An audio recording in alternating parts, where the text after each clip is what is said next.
Hello students, हमारे YouTube channel mechanical learning zone में आपका स्वागत है। मैं उत्कर्ष त्रिपाठी आज आपको fifth semester third year fifth semester में आपका एक सब्जेक्ट है IMED के बारे में बताने जा रहा हूँ। तो स्टूडेंट्स, IMED का सबसे पहले जानिए फुल फॉर्म क्या होता है। जनरली IMED कहते हैं, लेकिन इसका फुल फॉर्म है industrial management and entrepreneurship development. अब industrial management and entrepreneurship development में आप ये देखिए कि इसका हिंदी का अर्थ क्या होता है या इसका हिंदी मतलब क्या होता है। तो इंडस्ट्रियल का मतलब हो गया आपका औद्योगिक, मैनेजमेंट का मतलब प्रबंध एंड एवं हो गया, एंटरप्रेन्योरशिप का मतलब होता है उद्यमिता, और लास्ट आपका है डेवलपमेंट जिसका मतलब होता है विकास। अब हम आपको बताना चाहेंगे एक एक वर्ड का कि औद्योगिक का मतलब आप जान ही रहे हैं, उद्योग, कंपनी या इंडस्ट्री, ये हो गया आपका औद्योगिक। और दूसरा है आपका मैनेजमेंट या प्रबंध। प्रबंध का मतलब ये होता है या मैनेजमेंट का मतलब होता है मैनेज करने वाला, उनकी सारी एक्टिविटी को मैनेज करने वाला। यानी हम कह सकते हैं कि इंडस्ट्री से रिलेटेड हर काम को मैनेज करने वाला ही औद्योगिक प्रबंध या इंडस्ट्रियल मैनेजमेंट कहलाता है। एक दूसरे को एक साथ जोड़ करके अगर देखें तो यही होगा कि इंडस्ट्री को मैनेज करने वाला, जिसे औद्योगिक प्रबंध कहते हैं। अब आइए, एंटरप्रेन्योरशिप का मतलब होता है उद्यमिता। उद्यमिता क्या हो गया? तो उद्यमिता देखिए, उद्यमिता वह प्रक्रिया है जिसमें उद्यमी मतलब उद्योगों को चलाने वाले, तो उद्यमी अवसरों की खोज करते हैं और उनमें इनोवेशन के द्वारा नया काम करते हैं। इनोवेशन का मतलब होता है नई नई चीज़ों का, नई नई तरीक़ों का, नए नए टेक्निक का प्रयोग करके किसी कंपनी को चलाना या किसी कंपनी का विकास करना। ये हो गया आपका उद्यमिता। और डेवलपमेंट का मतलब हो गया विकास, मतलब इंडस्ट्री के मैनेजमेंट उद्यमिता द्वारा नए नए अवसरों की खोज करके उस कंपनी का विकास करते हैं।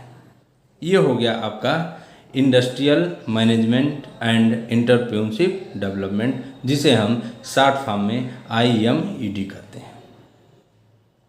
अब इसमें तीन भाग बहुत मेन होते हैं जिनके विषय में हमें जानना बहुत ज़रूरी होता है। उसमें पहला होता है आपका प्रशासन, इंग्लिश होती है एडमिनिस्ट्रेशन। दूसरा होता है मैनेजमेंट या प्रबंध, और तीसरा होता है आपका संगठन या ऑर्गेनाइजेशन। अब हम सबसे पहले ये जानें कि ये तीनों चीज़ें होती क्या हैं। तो अब आप देखिए कि प्रबंध क्या होता है या मैनेजमेंट क्या होता है। तो प्रबंध केवल निर्णय करने तथा मानव की क्रियाओं पर नियंत्रण करने की विधि है जिससे कि निर्धारित लक्ष्यों की प्राप्ति हो सके। अभी डिटेल एक साथ हम मर्ज करके बताएंगे तो डिटेल समझ में आ जाएगा। तो प्रबंध क्या करता है? निर्णय लेता है और मानव की जो एक्टिविटी होती हैं या काम करने वाले लोगों की जो एक्टिविटी है उनको कंट्रोल या नियंत्रित करता है, जिससे जो लक्ष्य है, जो निर्धारित लक्ष्य है कंपनी का, उसको पूरा किया जा सके या उस लक्ष्य की प्राप्ति हो सके। दूसरा, अब आप देखिए प्रशासन।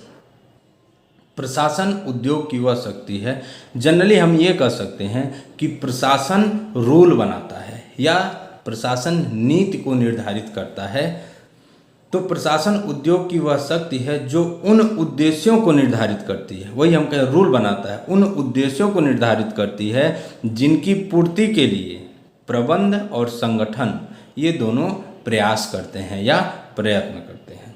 तो इसका मतलब ये हो गया क्या? प्रशासन रूल बनाएगा, प्रबंध उसकी उसको एक्टिव फॉर्म में लाएगा या उसको वर्किंग कंडीशन में लाएगा। और संगठन जो होता है, संगठन के लिए आप सिंपल भाषा में समझिए कि किसी सामान्य लक्ष्य की प्राप्ति के लिए एक साथ कार्य करने वाले व्यक्तियों के रचनात्मक संबंध ही संगठन कहलाते हैं। कि मतलब आप देखिए, किसी भी व्यवसायिक संगठन है, इंडस्ट्रीज है, तो उसमें सामान्य जो लक्ष्य हैं उनकी प्राप्ति के लिए ये संगठन काम करता है।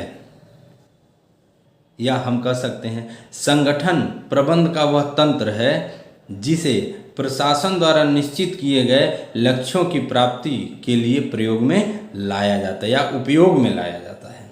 अब आप समझिए दूसरी भाषा में कि प्रशासन, या सिंपल भाषा कह सकते हैं प्रशासन, प्रबंध और संगठन क्या होते हैं। अब जैसे किसी इंडस्ट्री में मान लीजिए किसी प्रोडक्ट का ऑर्डर आया कि 100 प्रोडक्ट 2 दिन के अंदर बना करके किसी को देना है। तो अब प्रशासन क्या करेगा, उसको अपने अंडर में काम करने वाले मैनेजमेंट को हैंड ओवर करेगा कि आप इसको देखिए। मैनेजमेंट क्या करेगा, पहले ये देखेगा कि हमारे पास जो सिस्टम है, क्या उस सिस्टम के अंतर्गत हम 100 प्रोडक्ट 2 दिन के अंदर बना सकते हैं या नहीं बना सकते हैं। जैसे उतने रॉ मटेरियल हैं या नहीं है, मशीनें हैं कि नहीं, मैन पावर है या नहीं, ये सारी चीज़ें देख करके फिर वो आगे इसको संगठन को भेज देगा। संगठन क्या करेगा, अपने अंडर में काम करने वाले कर्मचारियों के साथ मिल करके इनके और इनके उद्देश्यों को पूरा करेगा। जैसे कि पहली परिभाषा देखिए संगठन की, किसी व्यवसायिक संस्था के सामान्य उद्देश्यों की प्राप्ति के लिए उत्पत्ति के विशिष्ट साधनों के मैत्रीपूर्ण संयोजन को ही संगठन कहते हैं। तो इनका मतलब हो गया कि रूल बनाना, इनका मतलब हो गया कि उस कार्य को, प्रबंध का मतलब कि उस कार्य को वर्किंग कंडीशन में लाना, और तीसरा संगठन का मतलब हो गया कि अपने साथ काम करने वाले कर्मचारियों से मिल करके उस काम को कंप्लीट करवाना। धन्यवाद।